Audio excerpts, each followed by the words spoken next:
Bonjour mes amis des chats. Comment dire au revoir à son chat? C'est une épreuve que chacun de nous redoute à un moment donné. On peut se perdre dans le chagrin. C'est pourquoi, pour essayer d'aider, j'apporte aujourd'hui mon témoignage sur ce que j'ai vécu juste avant et après la mort d'un de mes chats Wi-Fi.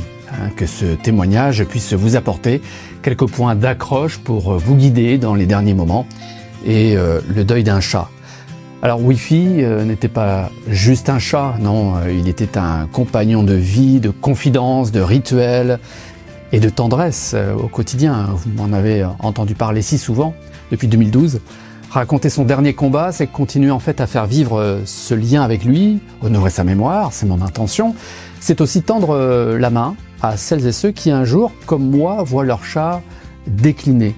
Voici la fin de l'histoire de Wi-Fi. C'est une histoire d'amour, de douleur, de choix, mais surtout de présence. S'il n'y avait qu'une chose à retenir, d'ailleurs avant de commencer, notre chat voulait notre présence avant de partir. Il y a un an, un premier détail m'a interpellé au sujet de Wi-Fi. À l'entendre, quelque chose sonnait faux lorsqu'il buvait. Wi-Fi ne buvait plus d'une manière continue. Après quelques gorgées seulement, en fait, on entendait comme un gargouillis dans sa gorge. Oui. Il devait en fait s'interrompre pour avaler ce trop plein d'eau avant de reprendre et dire que ça ne m'a pas alerté, mais pas du tout. Je m'en veux aujourd'hui d'ailleurs de m'être moqué gentiment en l'appelant le pélican. Oui. Lors de la consultation à la clinique vétérinaire qui avait suivi, quelque temps après, rien n'avait été détecté. Alors je n'ai pas été inquiet. Intrigué, oui, mais pas inquiet. Il y a plusieurs semaines maintenant, Wi-Fi s'est mis à baver, mais vraiment à baver abondamment après chaque passage à la gamelle d'eau. Et après avoir bu, il me fixait, la bave au pendouillet de sa bouche. Pourtant, rien d'autre n'avait changé chez lui. Mon chat, oui, avait le même comportement. Il gambadait dehors, il chassait toujours autant, il grimpait aux arbres avec facilité malgré ses 18 ans. Wi-Fi restait Wi-Fi, mon vaillant, mon courageux de la bande de chats. Plus proche dans le temps maintenant, il y a 3 semaines, une odeur terrible empestait sa bouche. Et dans le même temps, il avait arrêté de manger ses croquettes habituelles. Ah, changement, une alerte. Cela nous a conduit à nouveau à la clinique vétérinaire. Verdict, une infection s'était installée dans sa gorge. La prise de sang confirmait en fait une inflammation, sans autre alerte majeure, juste l'inflammation. Mais la vétérinaire a évoqué avec prudence une possible tumeur cancéreuse sublinguale, donc sous la langue. Le mot cancer était lâché pour mon chat. Et dès ce premier doute, là, mon cœur s'est fendu. J'étais saisi par un mélange d'effroi, de colère. C'est pas juste. Ça a décuplé mon envie de lutter avec lui, pour lui. Mais tant que le doute subsistait, en fait, j'ai choisi l'espoir, la bataille. Une semaine d'antibiotiques suffirait, peut-être. Au contrôle vétérinaire, donc une semaine plus tard, l'infection avait disparu. Bien. Mais la boule était toujours là, logée au fond de sa gorge, sous la langue. Cette fois, les vétérinaires n'avaient plus de doute, même si je n'ai pas voulu le confirmer par une biopsie, ce qui est risqué à son âge, à 18 ans. La tumeur ne pouvait pas être retirée, non, pas même par chirurgie, pas possible. Le vétérinaire le plus expérimenté de la clinique m'a confié ses craintes. Oui, tout indiquait un cancer. La boule était placée en plus de manière asymétrique à la base de la langue. C'est ce qui indiquait une tumeur cancéreuse, selon son expérience. Cette boule donc empêchait le frein de la langue de fonctionner normalement. Et c'est donc ce qui gênait terriblement mon chat pour manger, pour boire. Et on se doute bien, pas seulement gêné, c'était carrément de la douleur. Et là, mon cœur s'est effondré. Là, j'ai baissé la tête, j'ai vraiment baissé la tête. Et Wi-Fi ne mangeait plus, sa bâtée favorite. Là, on a mis en place en fait un traitement à base de cortisone pour ralentir la progression, mais ça n'a eu aucun effet les jours qui ont suivi. Je suis allé même acheter 4 nouvelles pâtées. Il n'en a léché qu'une seule. C'était maigre, mais c'était un espoir de le voir manger à nouveau. J'allais m'y accrocher à cet espoir. Et en fait, je guettais chaque bouchée dans la journée, chaque gorgée. Lorsqu'il bavait abondamment, je lui nettoyais la bouche à la microfibre mouillée à l'eau tiède. En fait, je souhaitais que ce geste à la microfibre, ça lui rappelle les sensations des toilettes de sa maman dans ses premiers jours. Vous voyez le geste C'était ma façon, en fait, de le soulager, de garder le lien, de l'accompagner. Wi-Fi était devenu alors un pot de colle affectueux. Hein. Il nous suivait comme une ombre, partout dans la maison, partout. Il réclamait nos bras, le contact, la chaleur. Et sans se concerter, tous les quatre à la maison, on s'est tous arrangés pour ne jamais le laisser seul. Hein. Il était avec l'un de nous tout le temps. Mais bon, derrière l'amour, là, la question me hantait, moi. Quelle est la limite de souffrance que je ne peux pas lui faire franchir? Quelle est sa limite? Les chats sont champions du monde pour cacher leur douleur. Hein. Je vous le dis depuis des années, pour cacher leur maladie, ils ne disent rien. Non. C'était une priorité pour moi, en tout cas, d'identifier la limite de souffrance pour Wi-Fi. La vétérinaire nous a proposé l'alimentation par sonde. Hein, c'est un tube placé à la gorge, juste après la langue, pour le nourrir. Mais ça n'aurait fait que repousser l'inéluctable, en fait. Oui, parce que la vétérinaire m'a expliqué qu'une sonde alimentaire pouvait être posée, mais devait être changée obligatoirement au bout d'un mois. On l'enlève. Voilà, c'était obligatoire en raison d'infections inévitables pour un chat. Une deuxième sonde pouvait être envisagée par la suite, c'est encombrant quand même, mais les emplacements de pose de sonde sont très limités pour un chat.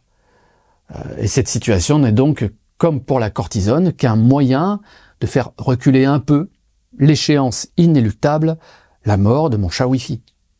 Non, je ne pouvais pas. Ce serait de l'acharnement thérapeutique à mes yeux. En tout cas, c'était ma décision, mon avis. J'ai refusé. Chaque jour, chaque heure, je scrutais son état. Wi-Fi ne léchait plus aucune pâtée, ça ne marchait plus. Il buvait à peine. Sa gorge devait être un champ de bataille, en fait. Et pourtant, il venait vers nous tout le temps. Il réclamait nos bras. Il frottait sa tête, il fermait les yeux là dans le réconfort que nos câlins lui apportaient. J'ai décidé en fait de prendre rendez-vous à ce moment-là à la clinique vétérinaire pour en parler, pour savoir comment se passerait la fin pour mon chat. Quel protocole de fin de vie allait-il me proposer pour Wi-Fi? Là, la vétérinaire a été d'une douceur et d'une clarté exemplaire. Et ensemble, nous avons décidé que, oui, le plus tôt serait le mieux. Arrêtons la souffrance. Le rendez-vous a été fixé au lendemain. Le lendemain, ce vendredi matin, son habituel miaou de bonjour s'était transformé en râle brisé. Là, ses cordes vocales ne pouvaient plus vibrer dans sa gorge. Sa souffrance était devenue palpable, inacceptable. À la clinique, on nous a installés dans une pièce calme, protégée par un écriteau. Et Wi-Fi était avec mes deux filles, sur les genoux de l'une, l'autre à ses côtés. Je me suis assis face à elle, là, par terre, très proche. On formait un cercle familial très soudé autour de Wi-Fi. La vétérinaire a posé le cathéter sur la patte de notre chat, tout en nous expliquant chaque étape, avec une voix douce, posée. La première injection allait l'endormir, lentement, sans douleur. Nous étions là, hein, en silence. Oui, les larmes aux joues. Et Wi-Fi s'est endormi, entouré, caressé, aimé jusqu'au bout. Et puis les autres injections de liquide bleu ont fait leur œuvre, arrêtant doucement son petit cœur. Et je me suis surpris à dire, là, d'une voix brisée, Wi-Fi est parti au paradis des chats. Il a été heureux avec nous pendant 18 ans. Même si, bien sûr, à cet instant, hein, vous vous en doutez, aucun mot ne pouvait vraiment nous apaiser dans notre douleur. Et dès l'après-midi, moi j'ai dû quitter ma famille là pour un engagement prévu de longue date. Mais loin d'eux, là, les premières nuits ont été les plus dures, hein, je vous l'avoue. Hein. Franchement, hein. Wi-Fi revenait sans cesse dans mon esprit. Chaque scène, chaque réveil, chaque caresse qu'on avait pu lui donner. Qu'est-ce que j'aurais pu faire de mieux pour mon chat? Ça, cette question tournait dans mon esprit. Hein, le sentiment de culpabilité se mêlait maintenant à la tristesse. Qu'est-ce que j'aurais pu faire de mieux? Et je réalisais en fait combien cette perte me bouleversait personnellement, combien ce deuil était profond. Ouais. J'ai échangé des messages avec ma famille, j'ai relu l'un de mes articles aussi à propos du deuil d'un chat. Et là, sous la vidéo, je suis retombé sur les très nombreux commentaires, ça fait quelques années maintenant, hein, de celles et ceux qui avaient perdu aussi leur compagnon. Et c'était une façon de dire, ce que je retiens en tout cas, oui, c'est normal d'être triste. Parce que Wi-Fi était un membre de notre famille, hein, et son absence a creusé un vide doux, amer. J'ai demandé donc à la mère de Wi-Fi de récupérer ses cendres dans une urne, parce qu'on avait décidé de lui offrir un petit jardin du souvenir. Voilà, un lieu, un symbole, un ancrage. Parce que Wi-Fi restera pour toujours hein, dans nos cœurs. Et à vous qui traversez cette épreuve, sachez que vous n'êtes pas seul. Voilà.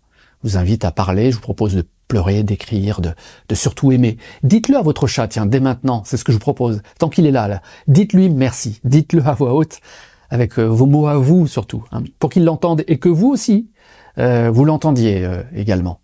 Voilà.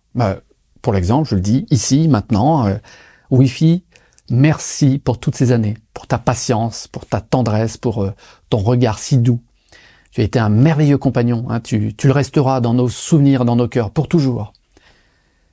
Voilà, et c'est décidé pour vous proposer aussi un guide plus complet dans cette épreuve, parce qu'il y a l'après aussi. Bien, ce témoignage sur Wi-Fi sera le début d'un prochain livre de la vie des chats. C'est une manière de prolonger la mémoire de mon chat et de partager avec vous une expérience qui peut être utile. C'est en tout cas mon souhait. Merci de m'avoir écouté jusqu'au bout et pour tout ce que vous faites pour votre chat. Merci encore.